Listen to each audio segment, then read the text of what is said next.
When the scapula can't move, if the arm comes up, already right there, the scapula wants to move.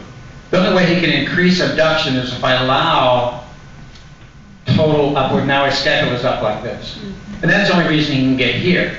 So as you crank on that shoulder, if you're not releasing the inner fascia of the capsule, what you're doing is you're just overstretching the lower trapezius and the rhomboids.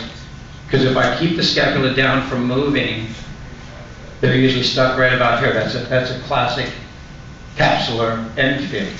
And then if I check the subscap, this will happen long before. He's at about 40 degrees of lateral rotation, and this is a classic bone-on-bone-like end field. So hop up on the table for me. I'm not even going to use lubricant. I'm just going to use the humerus to massage the inner fascia. That was your right.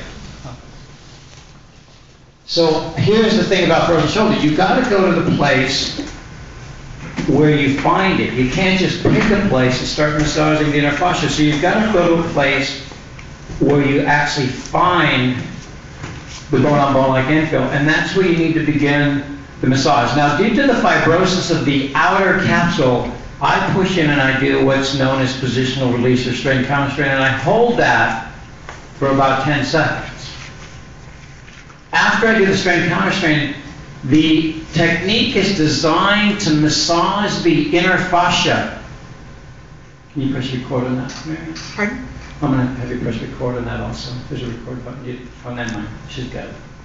So then I'm going to stretch the inner fascia, and then I'm going to traction back out. So it's an interfascial massage.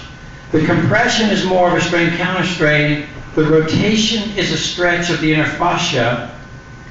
And then you traction on, and then you're going to work it in both directions like we did with the hip. And then you're going to stretch that inner fascia. And then you're going to go to the new functional place of capsular restriction. Now, something's going to creep up on me. I already feel it happening. The muscles are starting to resist in addition to the capsule. So what I'm going to do is I'm going to relax his pec minor. I'm going to come off of ribs 3, 4, and 5 down into the area, into the area of the coracoid process, and I'm going to stretch pec minor. So I'm doing a dance between soft tissue restrictions and interfascial restrictions, and when the end field changes, the technique changes. Now I'm going to come back up to start to stretch that pec minor a little bit and find that interfascial restriction. Now this is where my intuitive piece just kicked in, and this is where I'm present in the shoulder. I can actually feel, and this is why I don't like clients walking up the wall, because his humerus is jammed up under the acromion. I can feel it jammed up under the acromion.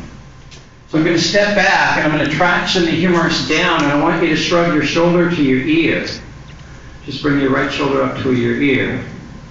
Now relax, and then I'm going to traction that down from the acromion, and then I'm going to reassess, and now I can feel the subscap.